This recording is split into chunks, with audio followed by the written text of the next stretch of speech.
Saudara, orang dengan gangguan jiwa atau ODGJ terkadang masih terlihat terlantar di jalanan beberapa wilayah Indonesia. Di Tasikmalaya, Jawa Barat dan sekitarnya ada sekelompok orang yang peduli dan menolong para ODGJ di jalanan. Simak liputan selengkapnya dalam Sosok.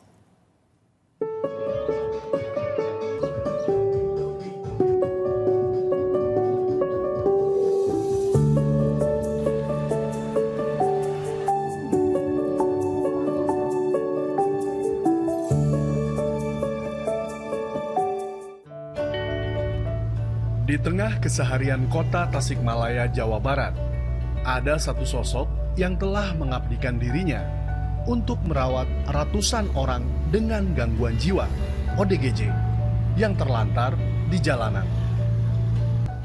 Dadang Heriadi, seorang mantan karyawan BUMN berusia 60 tahun, mengabdikan dirinya lebih dari 1 dekade, memberikan harapan kepada mereka yang terabaikan. Kang Dadang, biasa ia dipanggil, secara rutin melaksanakan patroli berkeliling kota untuk mencari ODGJ terlantar. Tak jarang patroli ini sampai ke wilayah Garut dan Kabupaten Bandung, Jawa Barat. Saat menemukan ODGJ di jalanan, Kang Dadang sudah mengetahui ODGJ tersebut apakah terlantar atau memiliki keluarga di sekitar kota Tasikmalaya. Pengalaman menolong orang dengan gangguan jiwa di jalanan membuat Kang Dadang memiliki insting kuat dari mana ODGJ berasal. Kang Dadang hanya fokus mengevakuasi ODGJ yang benar-benar terlantar dan tidak diketahui alamat atau keluarganya. Patroli kita menyisir di kota Tasik aja dulu ya Bang, supaya kota Tasik ini bersih atau aman lah dari sobat-sobat jiwa yang masih berkeliaran di jalan. Tapi orang Tasik sendiri yang saya tahu keluarganya, saya tahu alamatnya, paling saya mendatangi keluarganya. Udah terdata sama saya, ada 27 orang Tasik sendiri, saya tahu alamatnya, tahu keluarganya, paling saya mensosialisasikan sama mereka. Kalau seumpamanya mereka tidak mampu atau di bawah kemiskinan, paling saya menyarankan, yuk kita bawa ke dinas sosial untuk membuat persyaratannya untuk nanti bisa masuk ke rumah sakit jiwa. Kang Dadang dan para relawan kemudian membawa ODGJ yang ditemukan ke Yayasan Mentari Hati. Saat ini, Yayasan Mentari Hati yang diasuh oleh Kang Dadang merawat sekitar 250 orang dengan gangguan jiwa. Awal datang ke sini kita bersihin dulu. Mereka kan ada yang gimbal, Bang, ada yang kotor. Bahkan kita baru masuk ke sini yang udah kotor hitam itu kan mandinya nggak pakai sabun mandi dulu, Bang. Kita pakai sabun cuci dulu. Soalnya nggak dapet kalau langsung pakai sabun mandi itu nggak dapet. Kita bersihin dulu pakai itu, nanti baru sabun mandi. Terus rambut yang gimbal baru kita potong dulu, bersihin. Ya kayak saya dibotakin kayak gini Bang, supaya gampang untuk ngebersihinnya. Ya seperti itulah. Perawatan orang dengan gangguan jiwa yang dilakukan oleh Kang Dadang berbeda dengan panti rehabilitasi pada umumnya. Di sini tidak ada pemberian obat atau ritual khusus. Yang ada adalah perhatian, kasih sayang dan kemanusiaan. Kisah Kang Dadang dan upayanya menolong orang dengan gangguan jiwa bermula 16 tahun lalu. Ketika itu Dadang Heriadi pertama kali melihat seseorang dengan gangguan jiwa yang mengais makanan dari tempat sampah di jalanan kota Tasikmalaya. Keprihatinannya tumbuh menjadi tekad untuk merawat ODGJ yang terlantar. Dan akhirnya, ia memutuskan untuk menampung para ODGJ di rumahnya. Pernah melihat saudara kita makan di tempat sampah, sementara saya makan di tempat yang bersih, di kantin. Dari situlah saya dilihat, pas yang dilihat itu makanan yang sisa-sisa nasi, sisa daging dan ikan, campur yang hidup. Yang kayak beras belatung, mohon maaf ya, belatung. Saya punya pikiran, ini manusia sama dengan saya.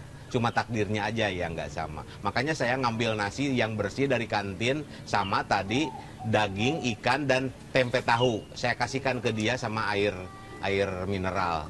Itu saya dari situ kepikiran terus Bang ke orang itu. Gimana saya seandainya nanti ngurusin orang-orang yang seperti itu gitu. Saya mau bilang ke istri, apakah istri setuju enggak gitu. Tapi alhamdulillah pas pulang saya izin sama istri begini-begini cerita tentang yang kemarin dilihat. Ternyata istri benar-benar ngedukung gitu, Bang. Bagi orang dengan gangguan jiwa yang menunjukkan progres positif, Dadang memberikan kesempatan untuk beraktivitas produktif sebagai bentuk kebebasan dan pengembalian jati diri. Yang ada sekarang 250 lebih, Bang. Sekarang. Cuman yang udah mulai pulang, yang ini udah banyak, Bang. Udah banyak yang sehat, bahkan sekarang udah kerja yang di pabrik tapes, di pabrik bata, bahkan yang udah punya usaha sendiri. Bahkan saya sering nengok ke rumahnya di daerah Garut, udah punya perusahaan sendiri, punya pegawai 18 orang pekerja gitu. Makanya saya bangga gitu kalau ngelihatnya seperti itu gitu, Bang. Yang tadinya mereka itu ODGJ gitu, Bang. Dalam merawat orang dengan gangguan jiwa, tidak sedikit biaya yang dibutuhkan. Kang Dadang berusaha secara mandiri meski tanpa ada bantuan dari pemerintah. Selanjutnya, banyak uluran tangan donatur dan dermawan yang urun serta memberikan bantuan. Berat juga kalau diuangkan, Bang.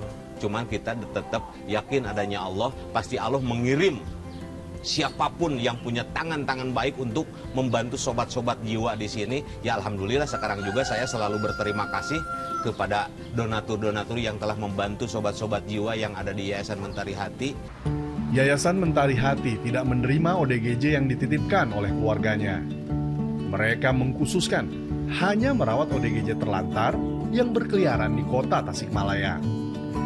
Walaupun sempat mendapat masalah dan tantangan, Kang Dadang tetap teguh pada semangatnya merawat orang dengan gangguan jiwa yang terlantar.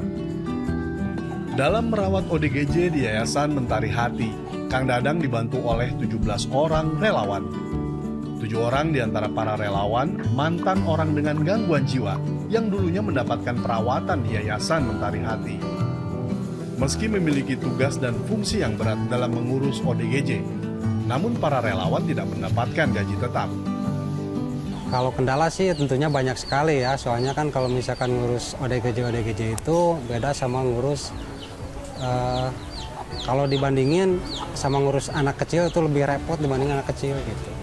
Kalau di sini digaji nggak? Kalau di sini tentunya enggak sih, soalnya kan di sini relawan, jadi kita mah ada rezekinya alhamdulillah, enggak juga nggak apa-apa. Kalau pagi itu apa namanya, cuci-cuci dulu baju sendiri, terus langsung ke dapur. Terus apa lagi setelah ke dapur? Ya itu apa, siram-siram WC-WC yang perempuan gitu. Terus apa lagi? Sama di luarnya. Halaman ini kan banyak ayam kan di sini ya. Ayam ya. Nah itu aja. Rasanya bahagia. Kenapa bahagia? Senang, banyak orang-orang ya, rame. Banyak temennya gitu. Iya. Mas Agus tuh apa aktivitasnya sehari-hari biasanya? Sehari-hari sapu-sapu, cuci piring ya, Piring sama juga. ya, Terus apa lagi? sama pergi ke ladang. Kang Dadang berharap bisa memberikan yang terbaik dalam merawat orang dengan gangguan jiwa yang ada di Yayasan Mentari Hati. Karena menolong orang dengan gangguan jiwa bukan sekedar memberi bantuan, tapi mengembalikan martabat mereka sebagai manusia. Nomor 1, takdir dari Allah Subhanahu wa Ta'ala, dan keduanya panggilan hati, panggilan jiwa untuk peduli kepada ODGJ yang terlantar.